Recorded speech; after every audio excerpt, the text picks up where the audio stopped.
नमस्कार, एनकेएम न्यूज में आपका स्वागत है। मैं हूं संदीप शर्मा।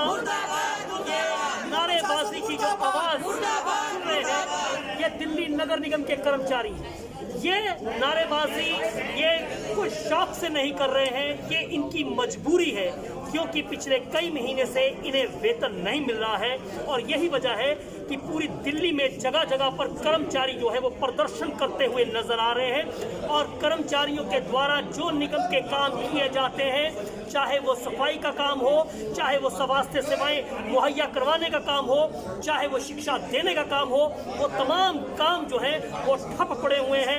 दिल्ली की सफाई व्यवस्था, स्वास्थ्य व्यवस्था जो है वो चरमराती हुई दिखाई दे रही है। वजह सीधी सीधी यह है कि आम आदमी पार्टी की दिल्ली सरकार और भारतीय जनता पार्टी शासित निगमों में टकराव और तकरार जो है वो बढ़ता जा रहा है। दोनों ही पार्टियों को चुनाव नजदीक नजर आ रहे हैं, लेकिन खामियाजा कहीं न कहीं कर्मचारी भुगतता हुआ नजर आ रहा है। हमारे साथ एपी खान है यहाँ पर, जो कि एमसीडी एम्प्लॉइज कॉन्फेडरेशन का जो है वो उसके संयोजक हैं। बात उन्हीं से करते हैं। खान साहब, क्या कहाँ तक बात पहुंची? आज आपका पूरे जो है सिविक सेंटर में भी जगह जगह पर आपके कर्मचारी प्रदर्शन करते हुए नजर आए। दक्षिण दिल्ली की नगर निगम का हाउस चल रहा था, लेकिन प्रदर्शन का जो है कर्मचारियों की आवाजें जो है वो नारेबाजी की आवाजें जो है बाहर सुनाई दे रही थी। तो क्या बात हुई आज आप? देखिए, कोई बात नहीं हुई। प्रशासन की जो चाल है, अभी तक प्रशासन हमें गोली देता रहा है, झूठे आश्वासन देता रहा है। उसी में प्रशासन ने एक अपनी चाल फेंकी, एक पाथा फेंका। प्रशासन ने जो हमारे सफाई कर्मचारी को लीडर हैं, उनको अलग से 3 बजे कॉल करा, कॉन्फेडरेशन को कोई कॉल नहीं करा, और उनको बेवकूफ़ बनाने के लिए, उनको बरगलाने के लिए, उनको फुसलाने के लिए 3 बजे बुलाया गया। और उनको बुला के उनको कोई ना कोई झूठा आश्वासन देना था। उन हमारे कर्मचारी भाइयों ने, हमारे नेताओं ने ये बताया कि हमें तभी कॉल आ रही है। उस कॉल को हमने जो है नकार दिया है, और सारे के सारे भाई हमारे बीच में यहाँ पर हमारे धरना स्थल पर आए। और धरना स्थल पर आने के बाद उन्होंने एक मार्च निकाला और मेयर साहब को जाके बताया कि ये जो आप कॉल दे रहे हैं, ये जो लोगों को बहला रहे फुसला रहे, हम आपके बहलाने फुसलाने में नहीं आने वाले। अब आप हमारी एकता को तोड़ने की कोशिश कर रहे हैं, हमारी हड़ताल को तोड़ने की कोशिश कर रहे हैं, वो बिल्कुल आने वाले नहीं। बात होगी तो कॉन्फेडरेशन के बैनर तले होगी, जिसमें आज की डेट में 42 संगठन, 42 संस्थान और 42 एसोसिएशन जुड़ चुकी है। बात होगी सबके साथ होगी, बात होगी सबके सम्मान की होगी, बात होगी सबके सैलरी की बात होगी। ऐसे गुपचुप मीटिंग करके हमारी एकता को ना तोड़े। हमारे बीच में हमारे नंद जो दिलोर भाई बैठे हुए हैं, सम्मानीय भाई हैं, आप इनसे, और भाई भी बैठे हुए हैं हमारे, आप इनसे मालूम कर सकते हैं कि ये लोगों ने टोटल बहिष्कार करा, और बहिष्कार करके मेयर साहब को सख्त और बहुत अच्छा जवाब दिया। यानी फूट डालने की कोशिश की गई, जैसा कि खान साहब कह रहे हैं कि प्रशासन के द्वारा जो है वो फूट डालने की कोशिश की गई। क्या माना जाए, क्यों फूट डालने की कोशिश की? क्यों ऐसा लगता है आपको? हो सकता है उन्होंने बात के लिए आपको बुलाया हो कि बातचीत के लिए जो है तो समस्या का समाधान निकाला जाए, किसी तरह से आपसे कोई बात की जाए। तो ये फूट डालने वाली जो बात है, क्या कहना चाहेंगे? देखिए, जो हमारा प्रदर्शन चल रहा था वो 7 तारीख से खान साहब के नेतृत्व में चल रहा है। कोर कमेटी जो है हमारी, ये पहले भी मीटिंग लेती रही है, आश्वासन देता रहा है, उससे कर्मचारी परेशान हो गया। और हमारी सब टीम थी आज खान साहब के साथ में खड़ी है। जो लोग समाज को गुमराह कर रहे हैं या जो लोग समाज को बेचना चाहते हैं, वो आज मीटिंग के अंदर बैठे हैं, उनका बहिष्कार कर दिया है। और आज शाम को हम सबको एक मैसेज दे देंगे कि जो फैसला होगा खान साहब के नेतृत्व में। यानी आपने कहा कि कुछ कर्मचारी जो है बैठे हुए हैं। अभी हम मेयर साहब के पास गए थे, तो वहाँ पे काफ़ी कर्मचारी जो उनके साथ में मीटिंग के अंदर बैठे हुए थे। तो फिर माना जाए कि जो कॉन्फेडरेशन ऑफ एम्प्लॉइज की जो यूनियंस हैं, वहाँ पर कहीं ना कहीं दो फाड़ होते हुए नजर आ रहा है। क्योंकि अगर आपने कहा था कि हमने बात नहीं करनी है, तो लेकिन बात चल रही है। कॉन्फेडरेशन का कोई फाड़ नहीं है, एक ही है। जो लोग पहले से साथी थे, पढ़ाई करते हैं, कुछ लोग हमारे बीच में थे, या तो हमारे बीच में रहते थे, आज भी कुछ लोग हो सकते हैं क्या पार्टी पकड़ के। लेकिन हम ये कहना चाहते हैं कि सफाई कर्मचारी दिल्ली का हड़ताल पर है, पूरी तरीके से हड़ताल पर है। RRTC बंद है, काम बंद है, तालाबंदी है पूरे दोनों के अंदर। ये काम कौन कर रहा है? तो सफाई कर्मचारी की मिलने करेंगे। जो लोग आज सफाई कर्मचारी के हक अधिकार को छीनना चाहते हैं, करना चाहते हैं, अपनी जेब बनना चाहते हैं, वो लोग।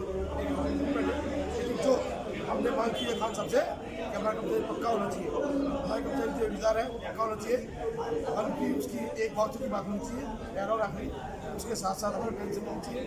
जो हमारे रिटायरमेंट कर्मचारी होंगे उनको उनको पेंशन मिलती है, जो डेथ कर गए हैं उनके परिवार को नौकरी मिलती है, उनको पूरा बकाया।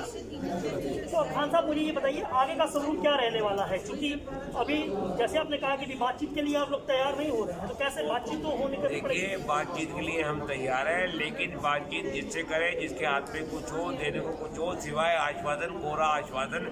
हम पिछले 6 महीने से कोरे आश्वासन ले रहे और कोरे आश्वासन थे, हमारे पेट नहीं भरने वाले, हमें कंक्रीट रिजल्ट दे, हमारे अकाउंट में सैलरी डाल दे, हमारे कच्चे आदमी को पक्का कर दे। हम बातचीत करने के लिए तैयार है। हम चाहते हैं कि ऐसा माहौल बने। हमें पता है कि जब हमारे कॉर्पोरेशन के फाइनेंस में कुछ नहीं है, आपके पास कुछ नहीं आ रहा, दिल्ली सरकार हमें बेवकूफ़ बना रही है, सेंटर हमें सपोर्ट नहीं कर रहा, तो हमें पता है कि मेयर साहब की क्या स्थिति है। मेयर साहब गोली देने में, आश्वासन देने में, बटाने में और पुचकारने में बहुत अच्छे हैं। कोई आज ये कर रहे हैं कि कुछ हमारे नेता लोग जो हमारे साथ जुड़ना चाहते हैं, जिनके संदेश आ रहे हैं, और उन लोगों को बिठाल के वो लोग भी अपनी कहीं ना कहीं झूठी अहमियत को आगे लेके आना चाह रहे हैं। तो असली आदमी, असली वो है, हमारे साथ है। और आपको दिख रहा है दिल्ली में कूड़ा कूड़ा हो रहा है, दिल्ली की हड़ताल जारी है, आप खुद जाके जाने ले। एक सवाल मैं पूछना चाहता हूँ, 938 करोड़ रुपए का दिल्ली के उप मुख्यमंत्री ने जो है प्रेस वार्ता करके उसकी घोषणा कर दी, हम दे दें, और साथ में ये बोल दिया कि ये कर्मचारियों के वेतन का पैसा है, लेकिन अब ये कह रहे हैं कि पैसे हमारे पास आए नहीं है। मेयर साहब से हमारी बात हुई है, स्टैंडिंग कमेटी चेयरमैन से हमारी बात हुई, वो कहते हैं पैसा हमारे पास आया नहीं। आप इस पूरे मामले को किस तरह से देखते हैं? देखिए, 14 तारीख को दिल्ली के मुख्यमंत्री श्री केजरीवाल जी ने, उनके डिप्टी सीएम साहब ने ये घोषणा करी थी कि भाई 938 करोड़ रुपए हम कॉर्पोरेशन को देख रहे हैं, जिसमें दे रहे हैं, जिसमें दिल्ली के जो हमारे नगर निगम के कर्मचारी उनको हितों को देखते हुए दे रहे हैं। 14 तारीख से आज देखिए 20 तारीख हो गई, अभी तक हमें कुछ नहीं मिला। इसलिए हम किसी सरकार पे विश्वास नहीं करते, हम दिल्ली सरकार पे विश्वास नहीं करते। कॉर्पोरेशन की सरकार फेल हो चुकी है, एडमिनिस्ट्रेशन फेल हो चुका है, हम उस पर विश्वास नहीं करते। हमारा विश्वास हमारे अकाउंट पे है। जिस दिन हमारे अकाउंट में सैलरी, पेंशन, ड्यूज और हमारे कच्चे आदमी पक्के हो जाएंगे, हमारा वो विश्वास है। अगर इस सरकारें चाहती है कि हमारा विश्वास बहाल रहे, दिल्ली की जनता को परेशानी ना हो, दिल्ली की जनता कूड़ा कूड़ा ना हो, दिल्ली में महामारी ना फैले, तो जल्दी से जल्दी घंटों के अंदर इसका समाधान करें। जिसके लिए हम उनका धन्यवाद एडवांस में करने को तैयार हैं। हम बैठे इंतजार में। यहाँ पर देख सकते हैं उनका कहना है कि एमसीडी की सरकार फेल हो चुकी है, दिल्ली की सरकार पर उन्हें कतई विश्वास नहीं है, और केंद्र की सरकार जो है वो उनका दामन, उनका हाथ पकड़ने को तैयार नहीं दिखाई देती। मेरे साथ में आप यहाँ पे देख सकते हैं, यहाँ पे महिलाएं भी हैं और महिला प्रतिनिधि हैं। आप अपना नाम मैम बताइए। मैम, आपके हाथ में लिखा पेंशन दो, पेंशन दो। जी, पेंशन की मांग कर रही हैं, वेतन की मांग कर रही हैं? दोनों की मांग कर रहे हैं। जी, मैं Shakuntala Devi election staff leader बोल रही हूँ। हमें पिछले 2 सितंबर से सिर्फ आश्वासन दिया जा रहा है कि आपको तनख्वाह देंगे, आपका पूरा ड्यूज देंगे। उन्होंने कहा कि 30 नवंबर को आप सबका ड्यूज दिया जाएगा, लेकिन सिर्फ मीटिंग बोली थी, कुछ नहीं दिया। और उसके बाद जो उन्होंने किया, बड़े जो डॉक्टर थे उनको सबको सैलरी दे दी और हमें आश्वासन दिया था। सबने देखा कि हमारे साथ धोखा किया गया, तो दोबारा से फिर हमारे जो कॉम्पिटिशन के उन्होंने कहा भी दोबारा से इसको रीओपन करो, क्योंकि जो हमें कुछ दे नहीं रहे और उनके उन पर विश्वास है नहीं। तो दो बारी वो कर चुकी, 2 बार उन्होंने हमारे साथ विश्वासघात किया है। इसलिए अब हम उनके विश्वास में नहीं आने वाले।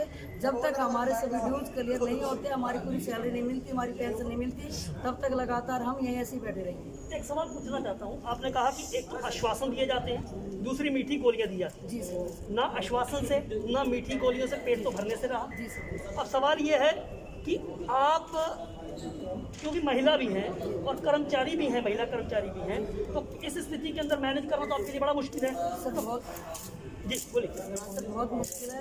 जब सैलरी 1 महीने की सैलरी नहीं आती तो पूरे महीने का बजट गड़बड़ा जाता है। लेकिन यहाँ 5 महीने हो गए और 5 महीने बिल्कुल खाली बैठे, घर में खाने कुछ नहीं है, ना आटे के लिए पैसे है, ना दाल के लिए पैसे, ना ही कोई हमें दुकानदार उधार देता है। और जैसे हमें कहीं लोन ले रखे, ना उसकी किस्त भरी जा रही है, हर जगह डिफॉल्टर हो चुके हैं। और जैसे गाँव में हमारे बड़े रहते हैं, हम उनको पैसे भेजते हैं, अब वो कहते हैं पैसे क्यों नहीं भेजते, तो हम कहते हैं जी हमारी सैलरी नहीं आ रही। तो वो कह रहे हैं कि तुम झूठ बोल रहे हो। मतलब हर जगह से हम जलील होते जा रहे हैं। एक सवाल मैं आपने आखिरी पूछना चाहता हूँ आपसे, आखिरी सवाल आपसे पूछना चाहता हूँ। आपने कहा कि पूरा फंड पैसा मिलना चाहिए, जो हमारे ड्यूज है वो पूरे मिलने चाहिए।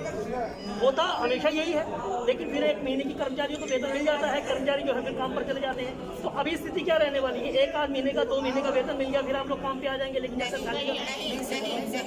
नहीं सर, हम वापस नहीं आने वाले, चाहे हमें 6 महीने बैठे बैठे हो जाए या साल हो जाए।